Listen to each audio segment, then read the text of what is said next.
Sus necesidades son nuestro desafío. En Saca Bocados Protas buscamos constantemente conocer las necesidades del cliente para poder ofrecerle día a día un mejor servicio. Desde hace más de 50 años proveemos de manera eficiente al tan competitivo mercado gráfico latinoamericano. Contáctenos al 011 4488 0701, a nuestro mail info@sacabocados.com o visite nuestra página web www.sacabocados.com.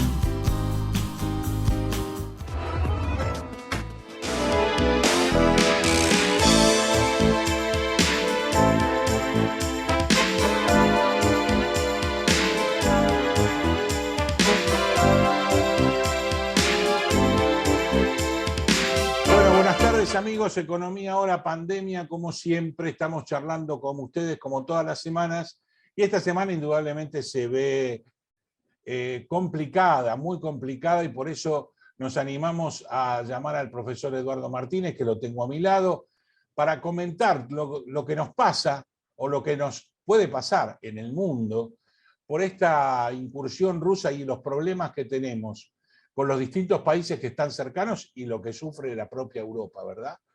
Eduardo, gracias por recibirnos en tu casa, gracias por estar siempre con nosotros en el programa, y contame un poco cómo ves la situación, ya que hora a hora cambia, y el temor que está teniendo el mundo de esta escalada nuclear que Putin amenaza, pero que no es tan fácil de realizar, ¿no? Bueno, ante todo siempre es un placer, ¿no? Siempre es un placer Gracias. estar contigo. Fue una escalada poco predecible. Hay muchos que te van a decir, bueno, esto se veía venir, lo venían preparando, esto se imaginaba que uno iba a ser así. Yo creo que Rusia avanza sobre Ucrania sin tener mucha idea de la repercusión que iba a tener. Él tenía como el antecedente de Crimea hace 8 años, que hubo quejas internacionales y demás, pero Ucrania no recibió nada de ayuda en ese aspecto, por lo cual lo único que quedó es como una guerra dialéctica en donde cada uno dijo lo que pensaba, pero nada más, ¿no? Y creo que Rusia especuló que eso es lo que iba a ocurrir, ¿no? De hecho,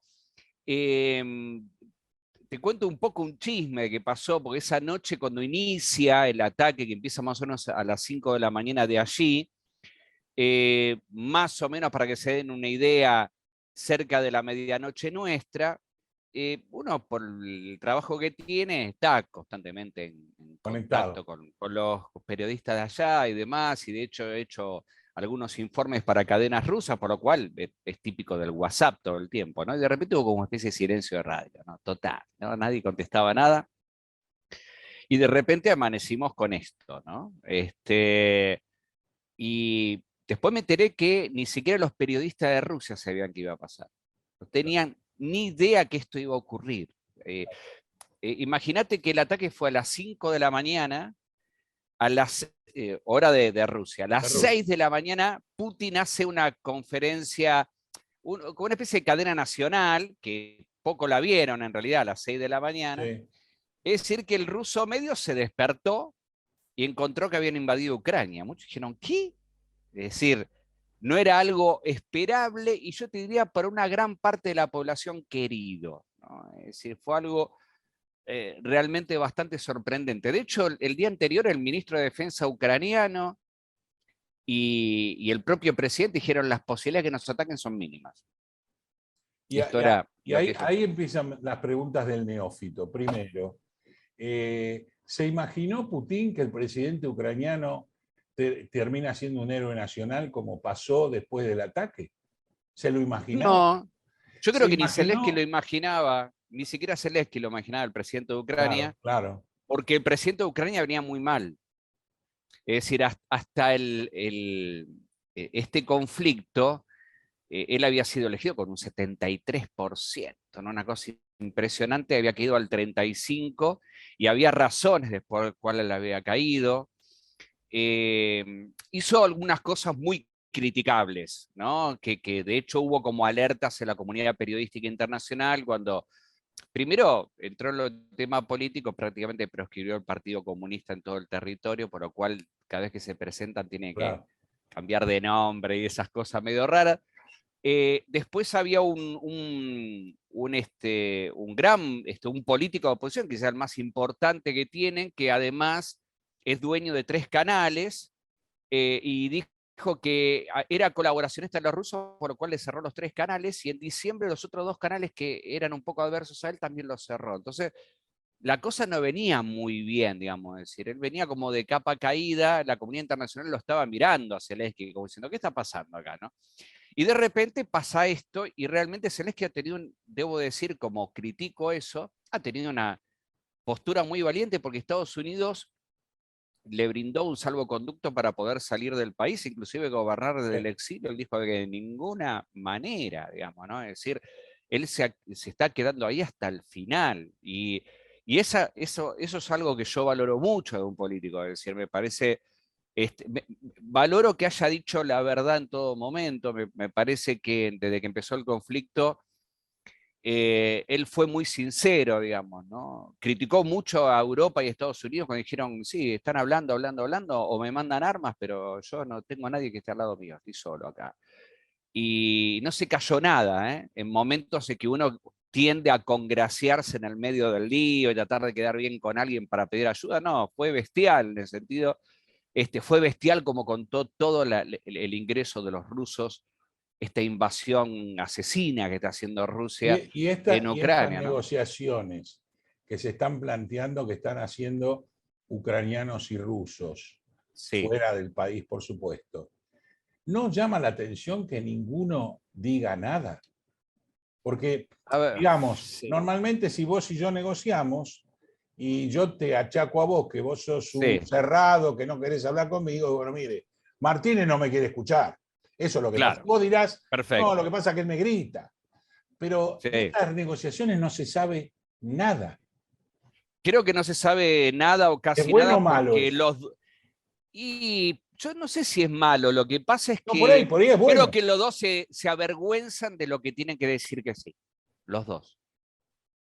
Claro, Porque llega un momento que están irreconciliables las posturas, que al ceder tienen que decir, es decir, aceptar cosas a la opinión pública que le habían dicho que siempre iban a decir que no. Y yo creo que en ese punto Ucrania puede llegar a aceptar cierta soberanía de Crimea, o, por ejemplo, respetar, no invadir o no entrar en estas autorrepúblicas que se nombraron, o capaz que dijo que sí a no pedir nunca más entrar en la OTAN, cosa claro, que aparte claro. a esta altura hasta me parece lógico, porque Ucrania no va a entrar en la OTAN, porque mientras tenga un conflicto y con los rusos adentro, no tiene posibilidad de No entrar hay a la OTAN, posibilidad, porque claro. no hay posibilidad. Entonces, si tiene que entregar algo, que entregue eso en este momento, ¿no? Es Y decir, ahora, si y hay ya demostró la comunidad internacional que la puede ayudar igual. otro elemento que llama la atención, poderosamente la atención en la opinión pública, a mí en particular, es todo el despliegue militar ruso fallado de logística. Primer tema. Y segundo, los soldados rusos que están como, no diría cobardados, están no convencidos de lo que están haciendo, a tal punto que el día de hoy un soldado ruso que fue acogido por soldados ucranianos les pidió hablar con la madre y le dieron de comer y lo permitieron que hablara con la madre. Con lo cual Ucrania pasa a ser Superman y Rusia pasa a ser el Guasón. Claro, a ver, es muy interesante eso, porque en realidad Putin se debilitó demasiado rápido en esto. Sí. Puso torpemente todas las fichas en una sola cosa.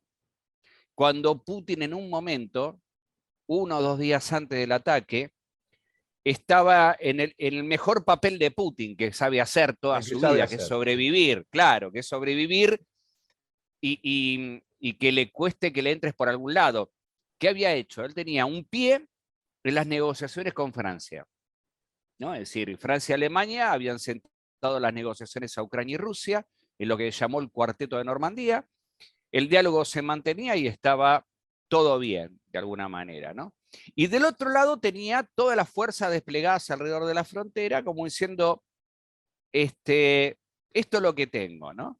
Y a mí me hacía acordar cuando Arafat, después de ser reconocido internacionalmente como el representante de los palestinos frente a las Naciones Unidas, él va ya por el 76, 77, va a las Naciones Unidas a dar su primer discurso, y él muy inteligentemente, porque era un político muy astuto, Arafat, dijo: vengo con la rama de olivo en una mano y el fusil de combatiente en otra, que no se me caiga la mano de la rama de olivo, ¿no? No dejen que se me caiga la rama de olivo.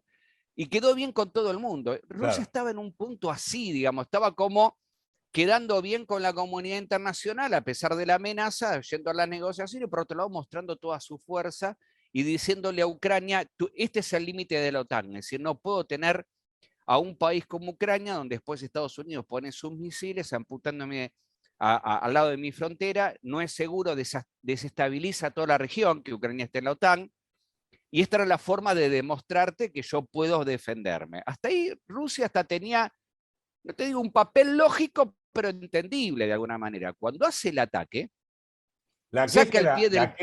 La queja era lógica. La La queja era OTAN lógica, fue pero... avanzando sobre Claro, Rusia y sobre las fronteras rusas permanentemente. Obviamente es lógico. Lo que no es lógico pero es esto. lo que vino después, una postura mesiánica, asesina, enferma, totalmente improvisada, porque vos te das cuenta Sí, que claro, claro. hubo, lo único que tenían muy bien armado fueron las primeras 24 horas. Te das cuenta que era de manual, porque lo primero que hacen es atacar los aviones en tierra, atacar sistemas de energía, atacar sistemas de comunicaciones, igual que Sí, hicieron la guerra de los 6 días, cosa que después podían entrar con mayor facilidad sin ser atacados fuertemente por el aire o ser detectados y demás, por lo cual la gente se iba enterando cuando iba llegando. Eh, por lo cual eso fue una guerra relámpago realmente impresionante de las primeras 24 horas, y después vino toda la improvisación que uno podía entender de esto de... ¿Te acuerdas cuando fue uno de los asamientos cara pintada? Que fue el del 90, creo que el 3 de diciembre del 90, cuando los militares que tenían que combatir a los cara pintadas venían, creo que de Rosario, ¿no? sí, sí, Y sí. nosotros veíamos por TV diciendo, bueno, faltan 100 kilómetros, bueno, faltan 50, venían caminando, parecían, ¿viste? Y en realidad lo que estaban haciendo es, yo te estoy mostrando mi poderío, Sí, sí, una puesta en para que te escena. rindas antes, claro, para que no entrar en conflicto y te rindas antes. Bueno, esto fue un poco lo que estuvo pasando, digamos. Rusia empezó a relantizar el ataque como para decir, bueno, busco la salida negociada, pero desde otro lugar, digamos, ahora ya con más poder de alguna manera, ¿no? Y la verdad es que si quiso hacer eso en las últimas 24, 48 horas, en realidad, no le está saliendo bien, porque inclusive mientras estaba haciendo negociaciones, siguió atacando. Te das cuenta que no puede controlar su propio parlamento, Putin, porque el parlamento fue el que pidió el reconocimiento de las repúblicas, pidió que ataque, es decir, que hay como un sector político que presiona todo el tiempo y no puede controlar. Hay un montón de cosas que están pasando más allá de Putin y que te muestra en este momento, a esta altura, cierta debilidad y te diría soledad de Putin, ¿no? Claro, y por otro lado, hay manifestaciones de países que nunca hubieran intervenido, que siempre fueron neutrales absolutamente. Suiza es un caso. Suecia, Y lo que está pasando en Suecia, Finlandia mismo, que tiene Finlandia, sí, sí. frontera grosa con Rusia, que Mm. realmente debería preocuparla a Rusia, porque toda Europa se está encaramando como un gran bloque. Sí, yo te diría que acá hay que hacer una lectura quizás Por ahí me un equivoco, poco más, claro, no, un poco quizás más profunda en el papel que está jugando Europa en todo esto, ¿no? Porque me parece que eh, yo me preguntaba el otro día, ¿no? Si la OTAN se creó allá por el 49 para contener el avance soviético y después de la disolución de la Unión Soviética para contener el avance ruso, y a las claras el límite de la OTAN es jamás atacar a Rusia, entonces ¿para qué está la OTAN? ¿Para qué está? La OTAN terminó siendo una alianza que suponen ellos que el ver ese conjunto de países asusta a cualquiera. Putin lo que hizo en este ataque mesiánico es exponer también la otra parte de la miseria, porque la otra parte de la miseria fue que al principio del conflicto lo único que hizo Estados Unidos, Canadá, República Checa, Estonia, después se fueron sumando otros países, fue venderle armas. Venderle armas. Es como que vos estés en el medio del desierto y te vendan el agua. Sí. ¿No? Entonces, y no mandar a nadie, ¿eh? Es decir, yo te doy las armas, arreglátelas solo. Acá nadie va. Es decir, yo... recuerdo que Boris Johnson, antes de que empiece este lío, dijo, ¿por qué voy a saltar por Ucrania si ni siquiera está la OTAN? Hoy está enfurecido, ¿no?, con el ataque ruso, ¿no?, con lógica. Pero se tardó un par de semanas en reaccionar porque él decía, a mí ni me llamen para esto. Y después se terminó como comprometiendo. Entonces, la OTAN terminó siendo como una especie de cuco que hoy no asustó a nadie.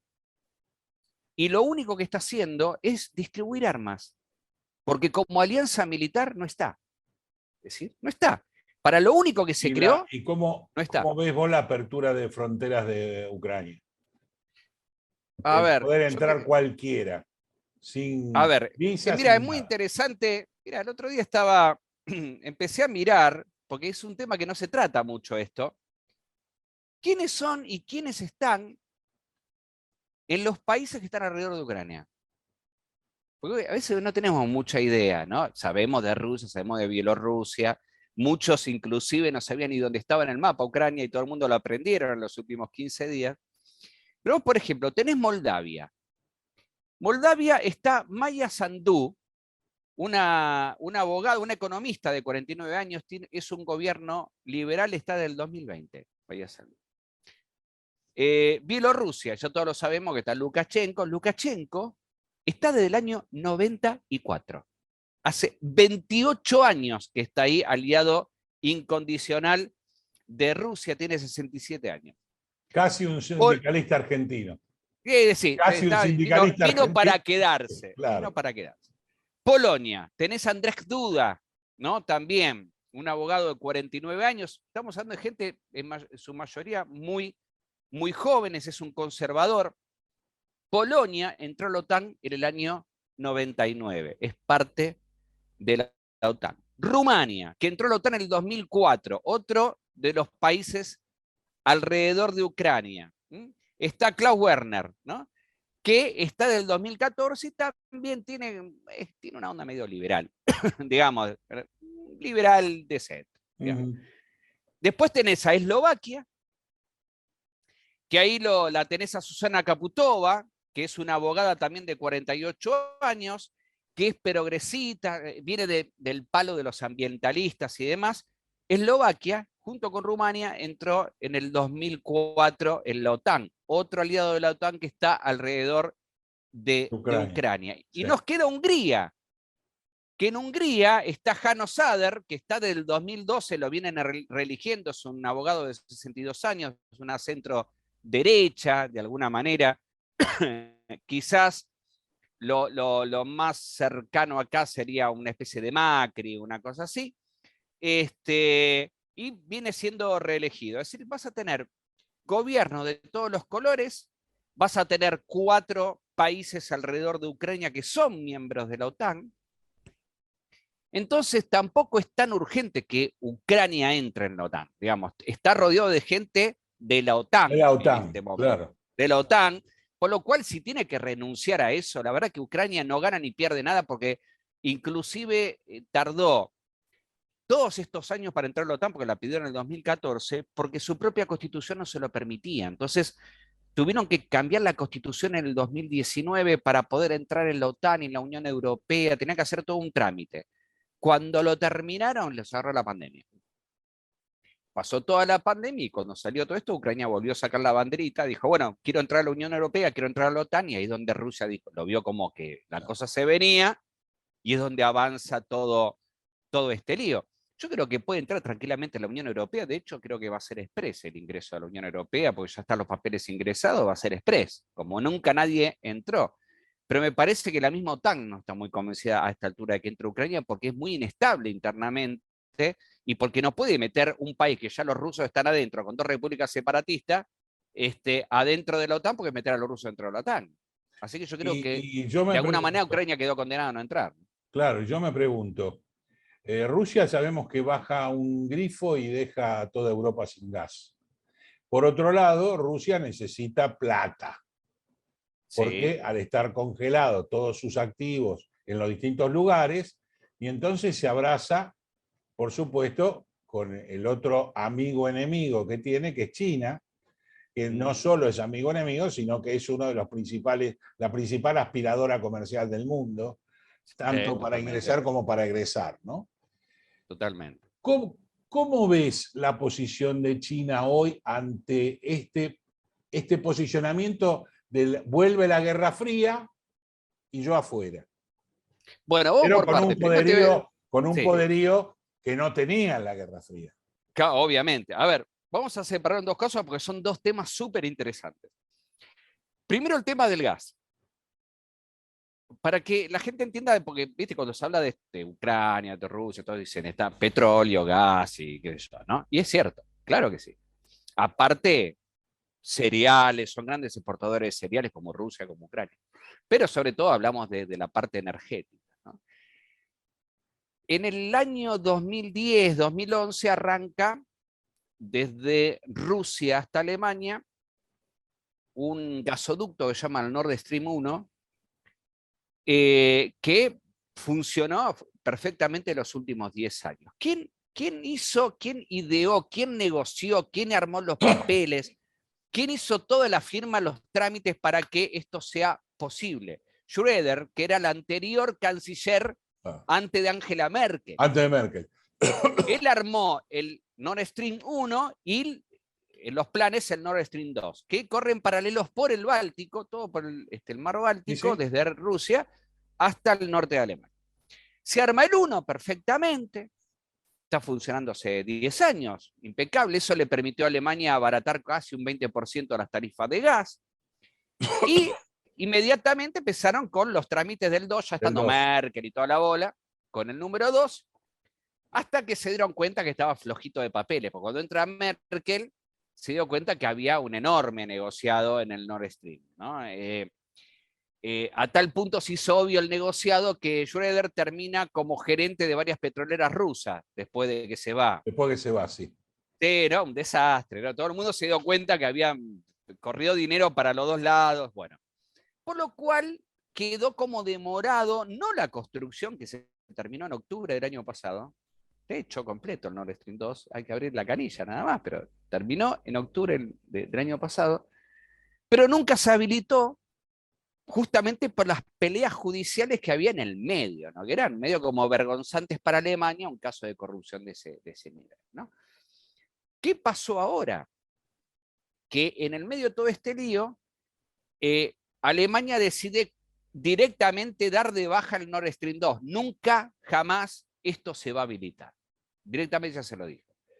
Pero si Rusia cerrara la canilla del Nord Stream 1, obviamente que no le va a faltar gas a Europa, porque ahí entra otro actor que estoy a punto, en un par de meses viajo para allá, yo, a Azerbaiyán.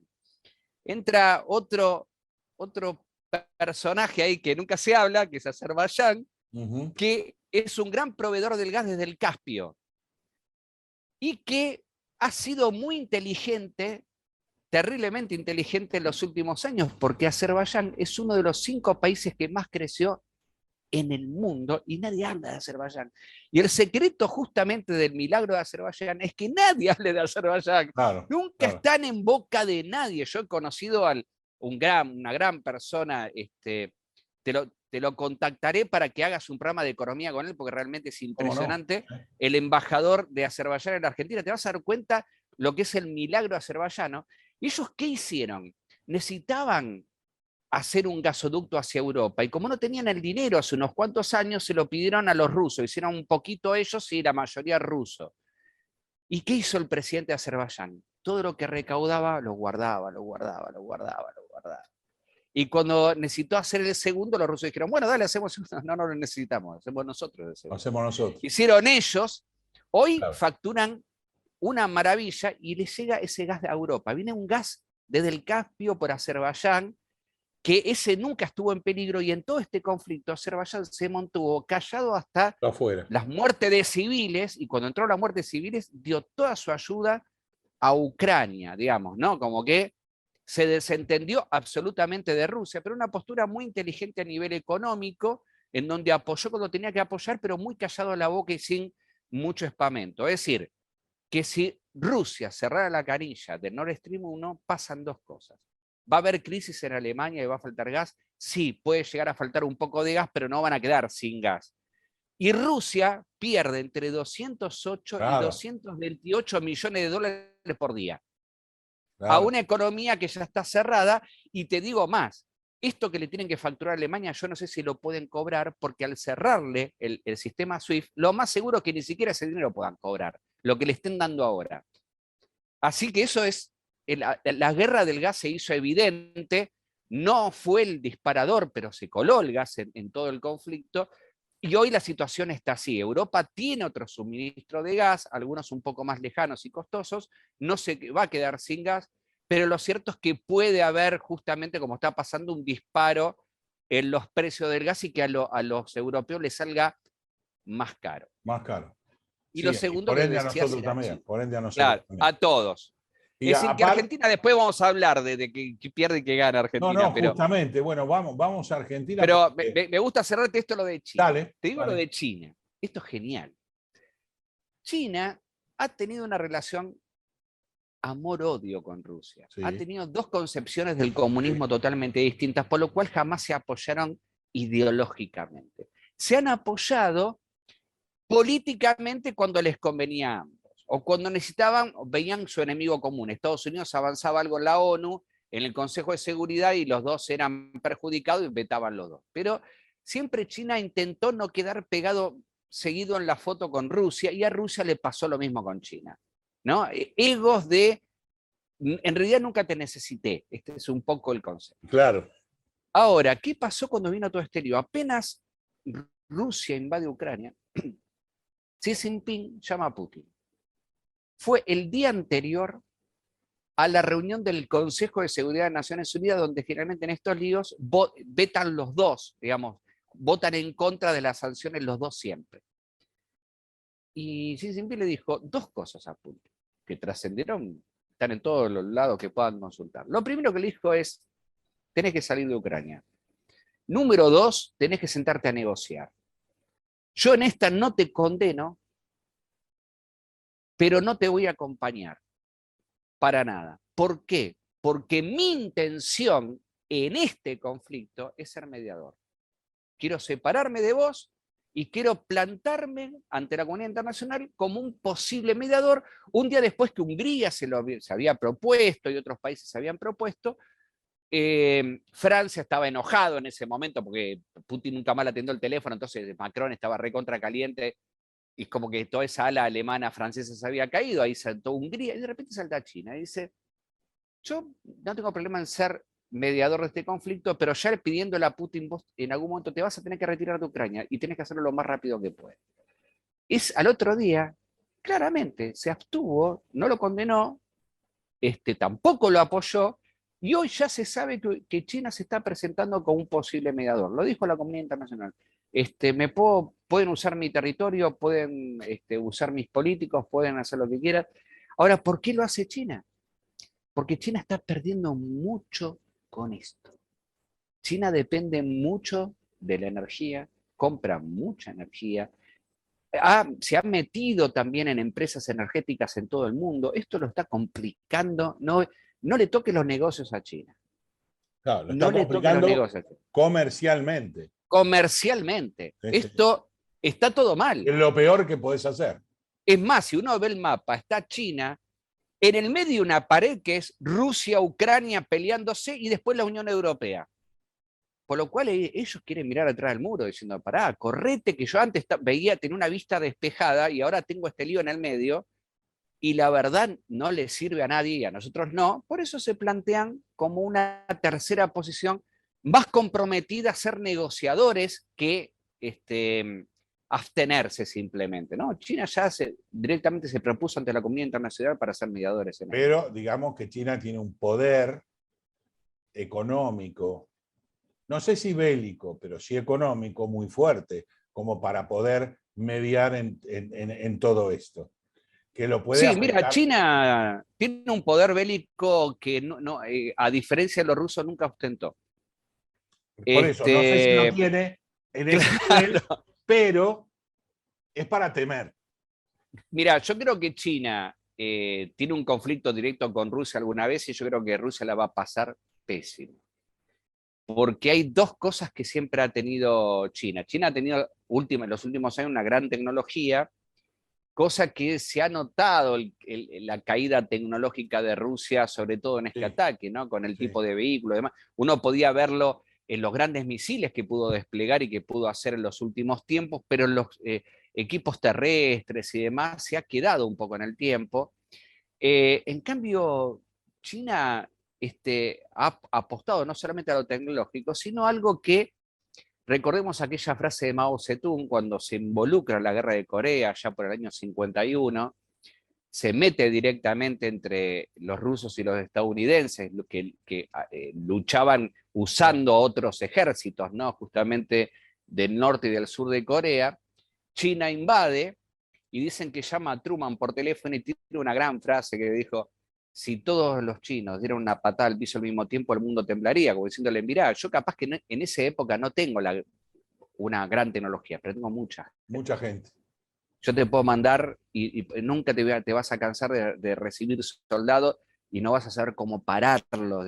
Y ahí el conflicto se paró. Hubo un año que se estuvieron mirando, después se murió Stalin, después cambió Truman y fue todo, como que todo pasó a Eisenhower, todo se fue diluyendo y terminó una paz así medio diluida todo, pero China mostró que tiene ese poderío también, ¿no? Que es un gran ejército y casi inagotable de refresco de gente, por lo cual nadie se quiso meter nunca con ellos y siempre ha sido como una especie de secreto qué tanto poderío que tienen. Lo que sí es evidente es el poder económico y la influencia que tiene en las decisiones económicas del mundo en este momento.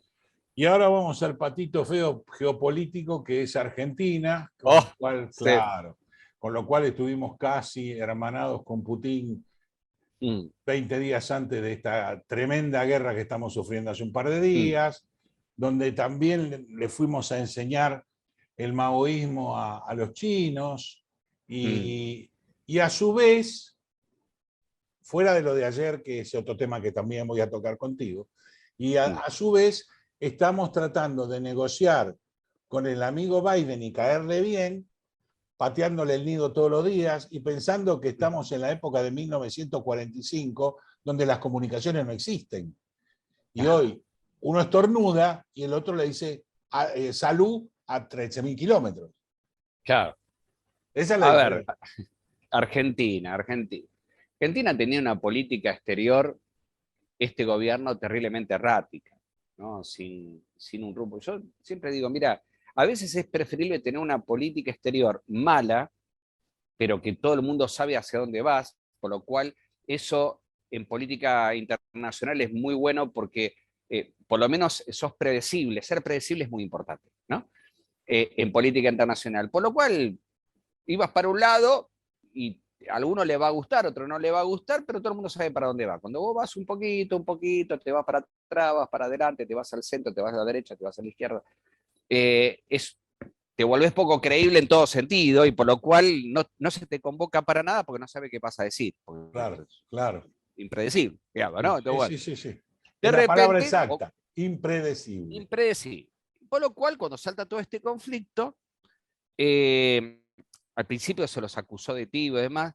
Parece que Argentina tenía desde el primer momento, a pesar de la frase de Alberto Fernández de que Argentina iba a ser la puerta de entrada de Rusia económica para Latinoamérica, frase que tiene dos falsedades. La primera es que Argentina no puede ser la puerta de Rusia para nada, porque la verdad es que no representamos, digamos, el gran comercio latinoamericano de una manera, ¿no? Número uno. Es decir, que tampoco es como venderle humo en ese punto, venderle una irrealidad a Rusia. El gran comercio latinoamericano pasa por la verde y amarela. Tal cual, es decir, nosotros no es que no cortamos ni pinchamos, pero no Claro. estamos a ese nivel. No estamos en ese nivel para prometer semejante cosa. Y lo segundo que se olvidaron, que lo hemos charlado más de una vez nosotros, que China ya armó su ALCA acá y ocupó los espacios, están 18 países. Por lo cual, para que Rusia entre, va a tener que pedirle a los chinos que le hagan un lugarcito. Exacto. Si quiere entrar como Rusia quiere entrar. Como quiere entrar, chino, claro. A lo chino, ¿no? Ir metiéndote en empresa, quedarte un tiempo, después se termina quedando con la empresa, como está haciendo casi con PDVSA en Venezuela, que lo ayudó, y cada vez tiene más participación en PDVSA, se van a terminar quedando con la compañía. Entonces, ninguna duda. Claro, entonces, es decir, tampoco hay mucho lugar para Rusia, por eso se le prometió humo para mí, ¿no? Y en ese sentido fue desafortunado. Pero sí reconozco que yo del principio imaginé que iban a condenar. ¿Por qué? Porque hay cuestiones en las que la Argentina, con más énfasis, menos énfasis, no importa el color político que estaba, hay cosas que tratábamos de no pifiarle. Que tienen que ver con conceptos de violaciones masivas a los derechos humanos, o integridad territorial, o esas macanas tratamos de no mandarlas, ¿viste? Porque o tenemos un pasado que lo sufrimos.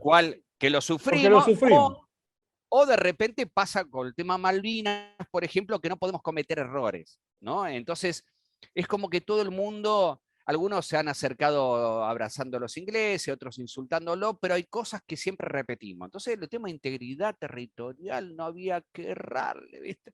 Entonces, sabía que eso se iba a condenar. Era claro que se iba a condenar. Y me parece que el primer comunicado fue un poco tibio, que fue el comunicado a la prensa de la Cancillería, que yo lo recibí y dije, bien, pero me parece que faltaba un poquito más de sal. Pero lo importante fue cuando se fue a la ONU y se sentaron a hablar y dijeron, muchachos, tenés que retirarte, condenamos el ataque, bueno, la integridad territorial de Ucrania tiene que ser respetada, vamos todavía, bueno, ahí, donde tenías que hacerlo, lo fuiste, pero es como que estamos siempre ahí, viste, como que vamos probando el agua a ver qué tan caliente está, ¿viste? Como que nunca le ponemos mucho de jugarse. Y los de afuera piensan qué dirán mañana. Claro, ¿qué dirán mañana? Tal cual, ¿viste? O sea, porque vos decís, no tenemos rumbo en la Cancillería, no tenemos rumbo en lo económico, no tenemos rumbo en lo social, no tenemos rumbo en un discurso, no tenemos rumbo. Yeah. Argentina es impredecible. Lamentablemente, en las relaciones internacionales es un tema bastante jodido ser así. Sí, yo creo que también estamos pagando, creo que lo más peligroso, porque de repente si un partido político determinado en el gobierno suele ser impredecible, bueno, uno sabe que determinado partido político suele tener ese vicio. Nosotros hemos pasado con Menem, de la Rúa, empezamos a mirar para atrás, Duhalde, Kirchner, Macri, llegamos acá con Fernández, y la verdad que siempre fue muy predecible. No hay ningún partido político en Argentina que haya pasado por un gobierno que diga, porque nuestro gobierno hizo un gran papel internacional, digo, muchachos, cállense en todos la boca, porque yo también me acuerdo.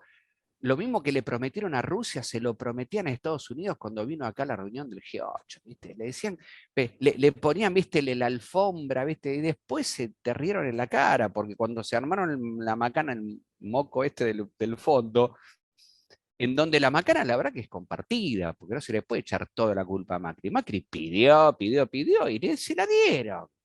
¿Viste? Si te la dan, ¿qué te vas a quejar de que te la dan? Indudablemente hubo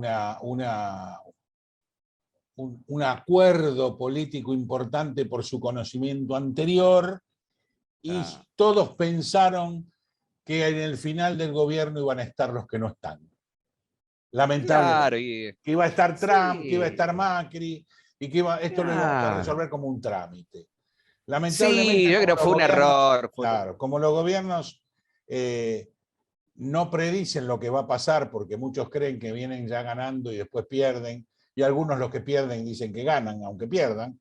Estamos en un país que hoy sí, yo coincido con vos, la frase es excelente, es impredecible a todo nivel, inclusive el 2023. Es impredecible. Sí, es impredecible. Mira, yo te hago esta pregunta en voz alta, Raúl. Yo te digo, ¿con quién preferís hacer negocios? ¿Con un HDP o con un imbécil? Y yo No, creo que empezar a pensar sí, seriamente en el en el HDP, ¿no? HDP. Sí, sí.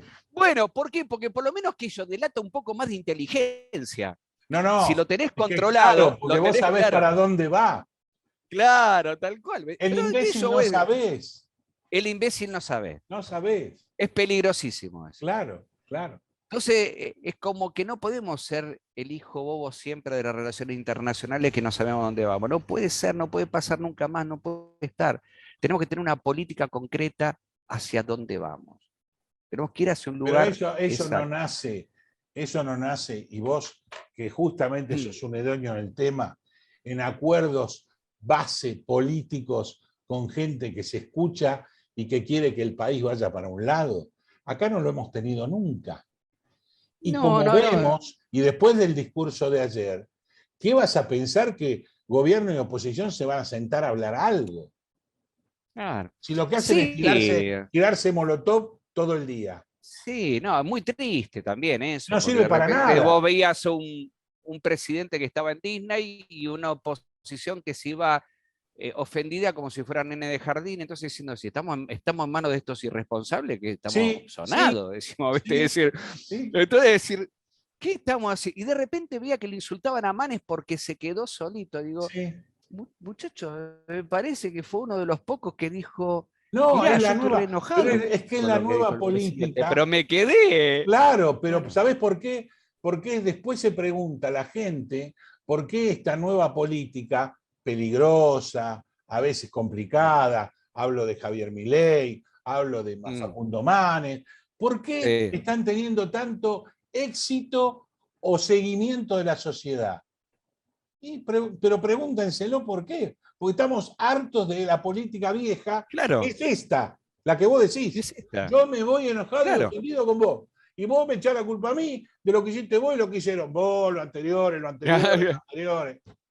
La verdad es que yo hay algo que no le tolero a ningún político, menos a un presidente, que vos no te puedes sentar en un sillón a llorar Sí.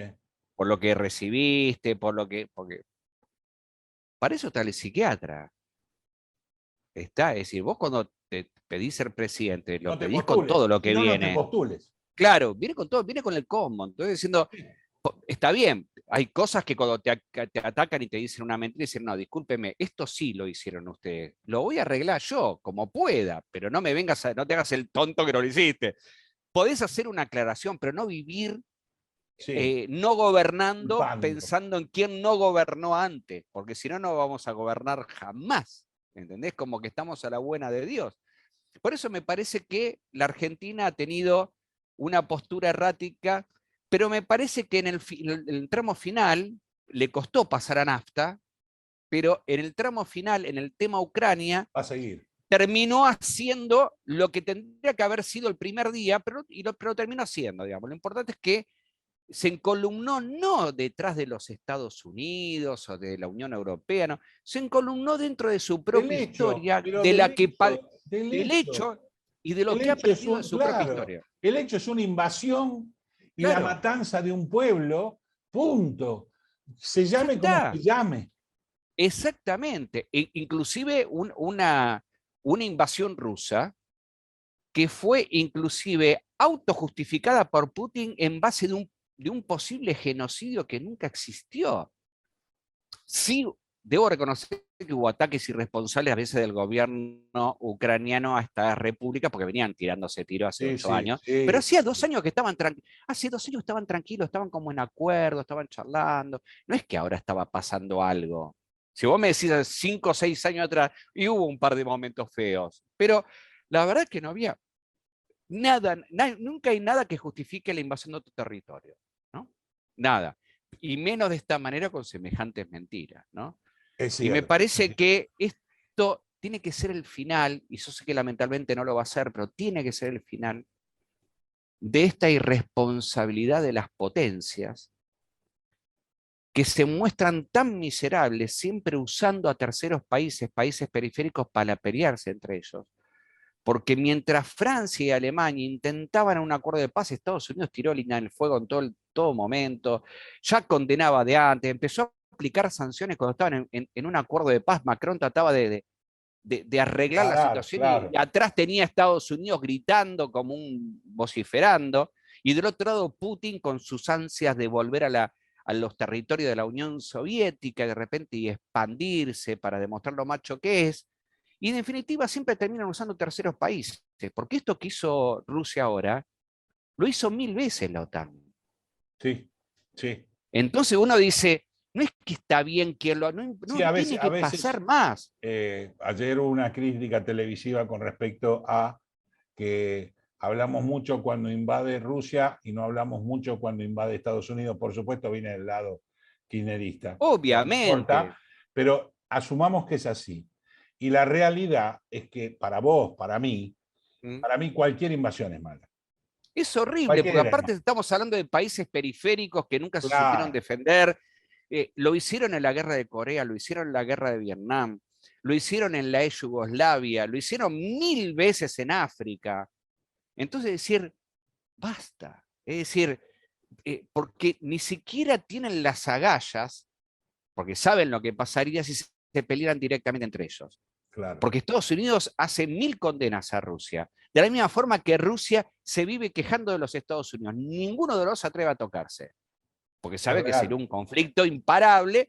Por lo cual, ¿qué hacen? Para pelearse, pero a la vez Destruiría el no mundo. pelearse, Claro. usan a otros para que se peleen por ellos.